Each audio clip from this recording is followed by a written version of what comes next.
మరి మీ తల్లిదండ్రులు ఏ అతిక్రమం చేసిరో వాళ్ళ యొక్క 4 తరముల వరకు అన్నాడు కదా. అంటే ఇప్పుడు మన తల్లిదండ్రి, వారి యొక్క తల్లిదండ్రి, వారి యొక్క తల్లిదండ్రి, వారి యొక్క తల్లిదండ్రి, వాళ్ళు నీకు తెలుసా? ఇప్పుడు మన యొక్క తల్లిదండ్రి తెలుసు, వారి యొక్క అమ్మ నాన్న వాళ్ళకు ముందున్న వాళ్ళు తెలుసా? మనం చూసినామా? కొంతమంది లక్కీ పర్సన్స్ వీళ్ళని చూస్తారు, ఇంకొంతమంది చూడలేదు.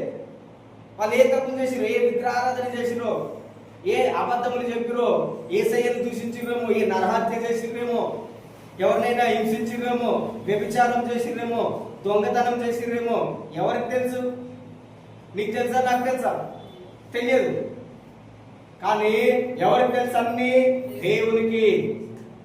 నువ్వు ఏ విషయంలోనైతే వర్ధిల్లట్లేవో, నువ్వు ఎందుకు వర్ధిల్లే? ప్రభువా, నేను అన్ని రకాలుగా ప్రార్థన చేస్తున్నాను, నేను ఏ పాపం చేయట్లేను, ఏ తప్పు చేయట్లేను, ఏ ద్వేషం చేయట్లేను, నీ వాక్యం చొప్పున నేను నడుచుకుంటున్నా, అయినా కానీ నేను ఎందుకు వర్ధిల్లట్లేను?